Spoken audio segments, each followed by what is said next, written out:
jangan terpaku dengan ukuran-ukuran yang memang berlaku secara umum, tapi ternyata Tuhan juga menciptakan ukuran-ukuran lain yang tugas kita sebetulnya begitu sederhananya.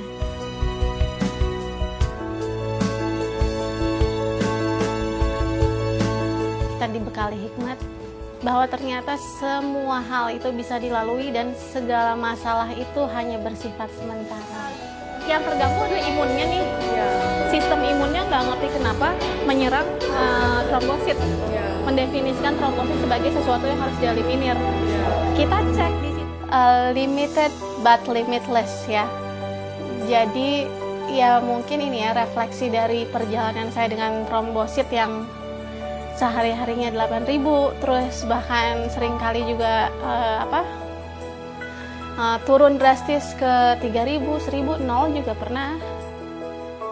Dengan apa yang saya biasa lakukan, manajemen aktivitas, itu semua seperti nggak ada masalah gitu.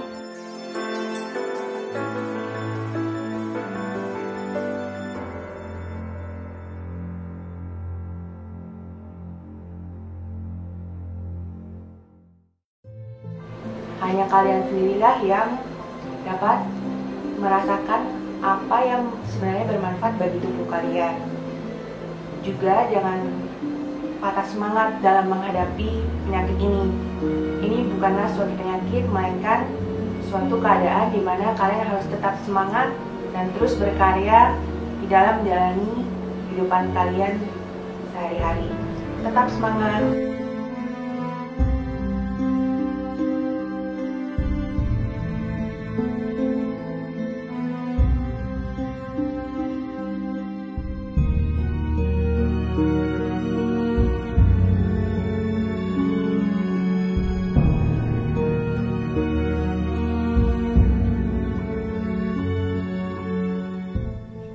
Jadi pada waktu itu sekitar tahun 1987, usia saya itu baru menginjak 5 tahun. Pada masa itu kan anak-anak memang lagi aktif-aktifnya bermain, terus tiba-tiba muncul memar-memar. Nah dari situ kemudian orang tua bawa ke dokter terdekat.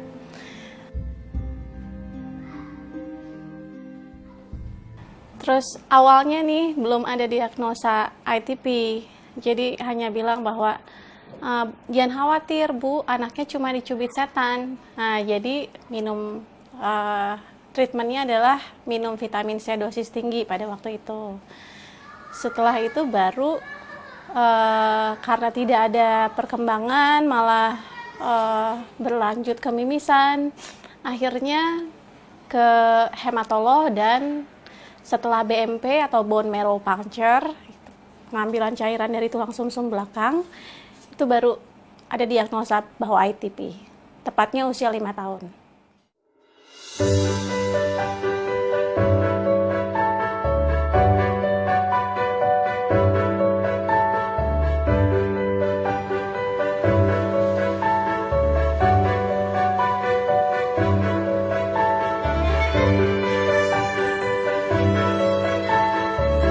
Jadi pada waktu akhirnya diberikan terapi kortikosteroid, nah ini kekurangan komunikasi sih sebetulnya.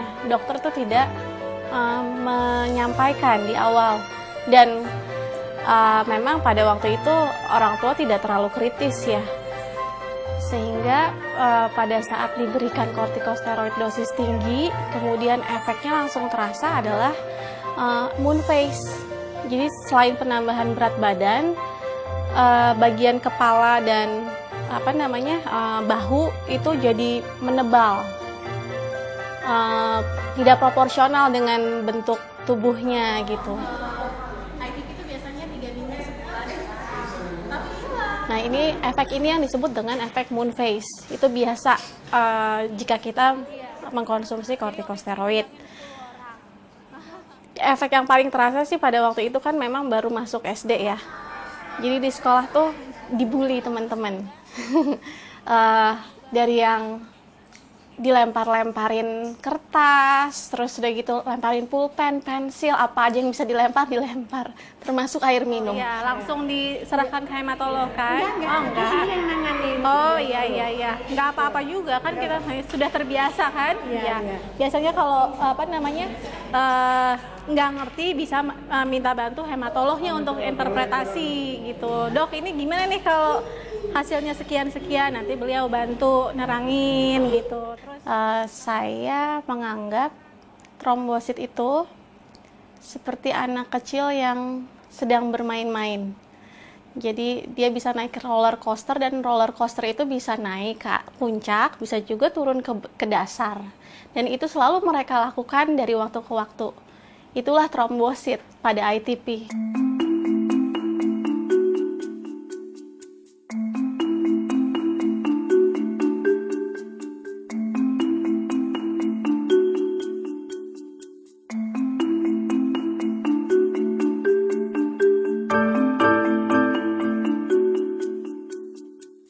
Aku terdiagnosa ITP tahun 2006. Saat itu aku di BMP. Karena sebelum-sebelumnya diketahui hanya DBD. Oh, ini BDBP malaria. Jadi 2006 itu aku benar-benar tahu, oh ini ITP apa ya? Aku bingung ya. Dan saat itu aku juga masih biasa aja nganggepnya ITP. Ada yang bilang, dokter bilang anemia aplastik. Aku juga saat itu aku memang keadaannya sakit, dan udah aku nggak mau tahu deh sakitku apa. Yang penting saat itu aku maunya aku sembuh, ke rumah sakit pulang sembuh, dan itu berulang-ulang.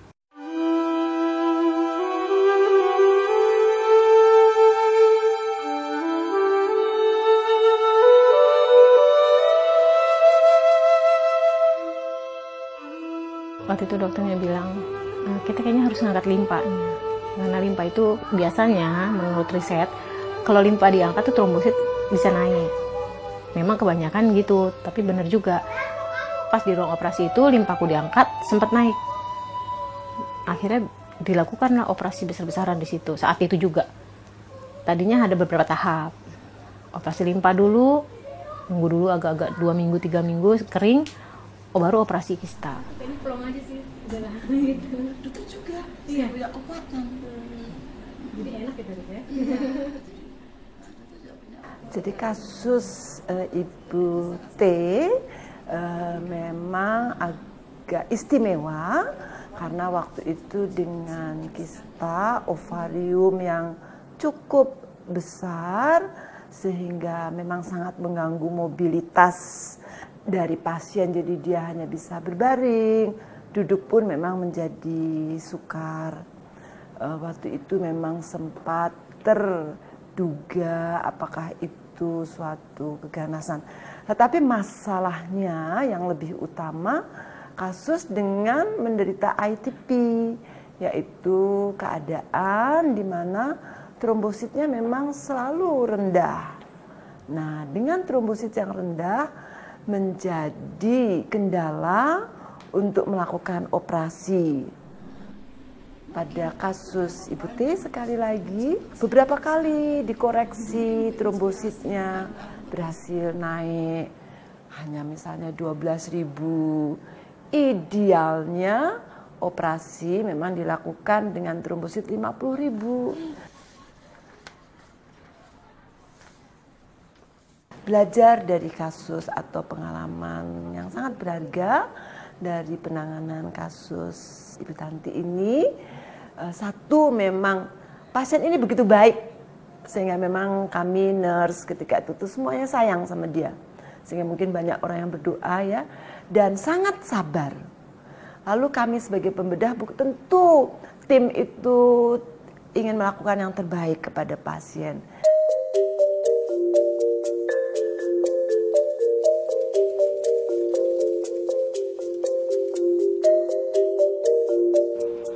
Saya rasa kalau untuk psikologis, nggak hanya pada ITP, tapi khususnya pada ODAPI atau penderita ITP, ketika kita stres, itu biasanya trombosit mengalami penurunan yang kemudian berlanjut ke bleeding, begitu.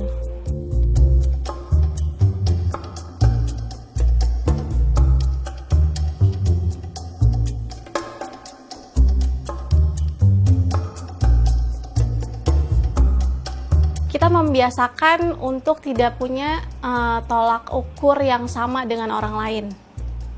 Misalkan dalam sisi hasil laboratorium, kalau orang lain punya trombosit yang katakanlah nilai normalnya 150.000 sampai 400.000 per mikroliter darah, tapi somehow kita harus menemukan cara untuk menganggap, ya misalnya seperti saya 8.000 per mikroliter darahnya setiap harinya gitu, bahwa itu adalah nilai yang normal untuk saya.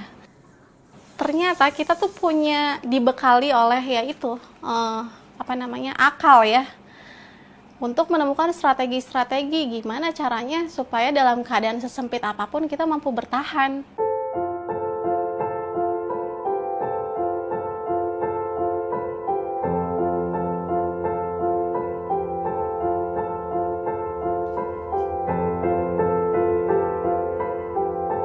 Kesulitannya sebenarnya sih nggak ada ya Mbak ya. Kita bisa melakukan apa yang mereka lakukan juga kok. Ya tapi kita tahu batasannya. Kalau memang udah segitu ya udah kita bisa coba segitu. Tapi untuk masyarakat, untuk pergaulan sih nggak ada masalah. Coba kita aja yang membatasi supaya kayaknya nggak bisa nih. Aku harus udah nih harus istirahat atau apa. Aku aja sih yang membatasi. Ini obat-obat yang selama ini aku konsumsi tapi aku udah batasin sekarang. Ini pasca operasinya untuk luka yang di dalam. Ini obat paling mahal. Ini Fujimin buat albumin, naikin albumin karena aku sempat albuminnya drop. Ini tambah darahnya, Emineton, dan ini untuk obat nyeri, kebas-kebas. Biasanya kan operasi gitu ya. Karena kita kan ITP nggak boleh gampang capek, kan gampang sekali capek. Jadi dikasihlah vitamin yang untuk stamina. Sampah dengan kriteria kayak gini, ini rumah yang itu ya, gitu.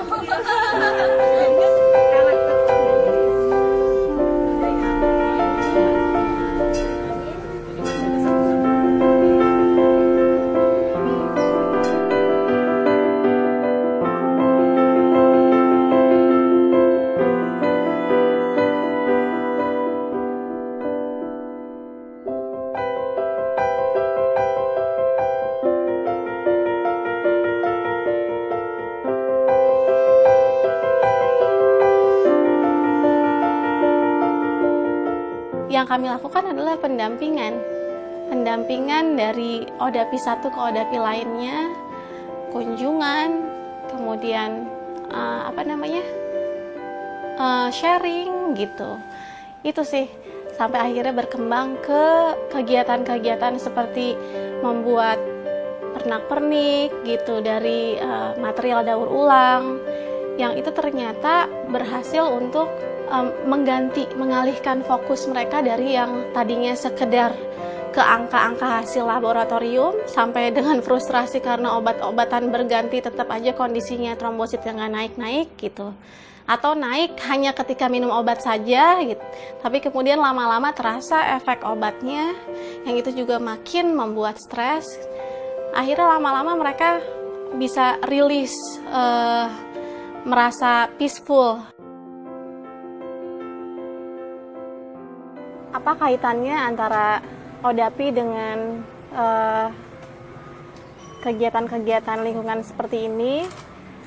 Karena stigma negatif yang umumnya dialami oleh para ODAPI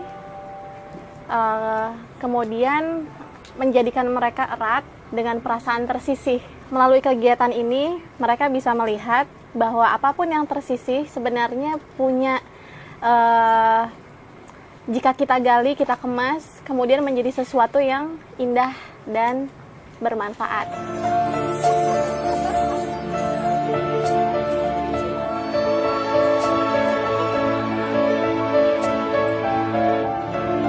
Ditinggal pasangan hidup, ditinggal mamaku dalam keadaan aku lagi sakit parah di situ. Di situ yang paling bikin aku down. Aku udah pasrah, aku ngapain aku hidup, aku seperti itu. Apa ya, sempat di rumah sakit tuh tromboku naik turun karena mikirin itu.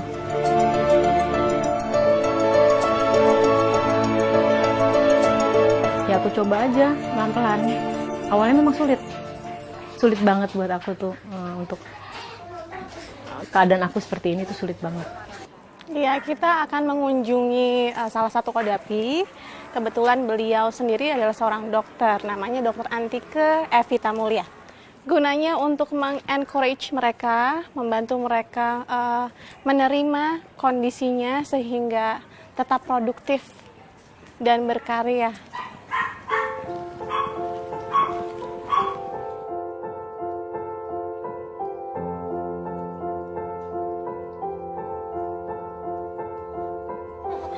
Gimana memar-memarnya? Masih ini? Memar-memar masih ini lagi full ya dok ya. Tuh. Wah, tambah banyak nih kayaknya. Tambah banyak. Lupa diri. Di sana jalan-jalan terus jadi ya udah. Emang harus istirahat nih, karena pulang dari sini langsung tidur. Iya. Udah cek terakhir trombositnya berapa? Terakhir trombosit ya 7.000. 7.000. Tapi masih ini aktivitas terus ya. Banyak kan gerak? Iya. Jadi apa namanya, dengan pengalaman selama bertahun-tahun dengan ITP itu yang paling membekas adalah ketika sebenarnya lingkungan sekitar kita itu nggak bisa menerima kondisi berbeda ini. Jadi dan itu ternyata sangat berpengaruh secara psikologis. Kemudian berdampak juga ke fisik. Turunnya trombosit, terus manifestasi perdarahan yang lebih variatif gitu. Jadi sejak itu saya mau melihat bahwa sebetulnya ODAPI itu hanya perlu penerimaan.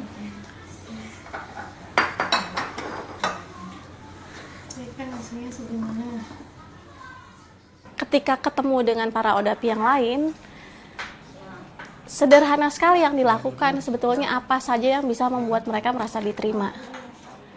Awal saya lebih banyak ke holding hands, memberikan mereka pelukan, membuat mereka merasa nyaman dulu sampai akhirnya mereka keluh kesah sendiri, cerita apa sih yang membuat mereka merasa unstable. Kita tahu antibodi yang berpotensi aktif selain antibodi trombosit apalagi gitu, sehingga obatnya juga lebih hati-hati kan, tidak menghidupkan antibodi yang lain. Jangan sampai kasus kayak Antike lagi aja. Itu aduh iya. Antike kedua. Banyak sekali kasusnya. Iya.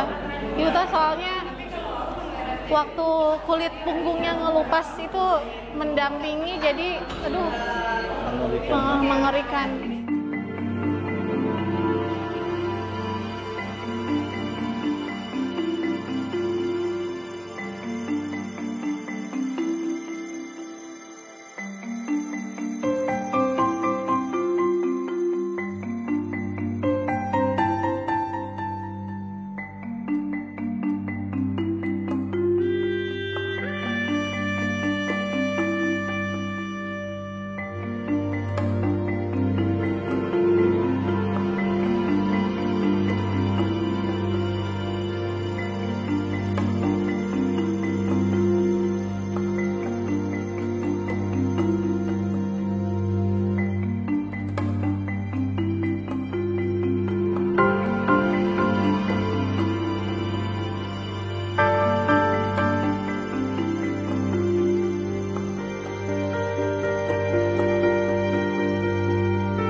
Awalnya tidak mudah ya, tapi ternyata setelah dijalani tidak sulit sama sekali. Ya tentunya setelah itu ya, segala proses itu mengedukasi diri kita sendiri. Kalau bertanya sampai kapan nggak ada yang tahu. Tapi satu hal yang paling penting, saat ini saya tidak menganggap ITP itu sebagai penyakit justru. Itu hanya suatu kondisi yang saya harus biasakan, lebih ke membuat tolak ukur baru saja. Ya kalau mau jalan-jalan dulu nggak apa-apa. Bedanya izin. Sebagian orang, common people will use hasil laporan laboratoriumnya itu, angka-angka yang tertera di dalam situ sebagai standar atau patokan bahwa mereka harus achieve angka normalnya. Tapi saya lebih memilih untuk 8.000 adalah angka normal untuk trombosit saya gitu.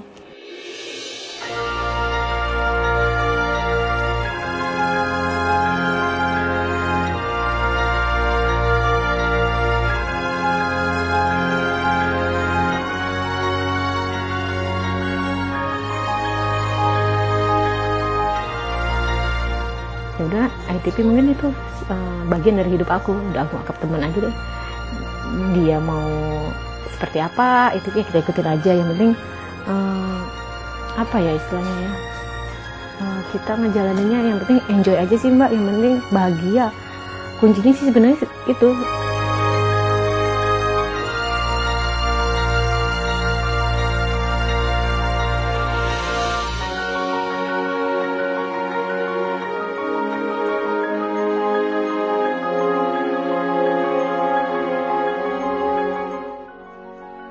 Sekarang usia saya hampir 33 tahun, jadi totalnya sudah hampir 28 tahun dengan ITP.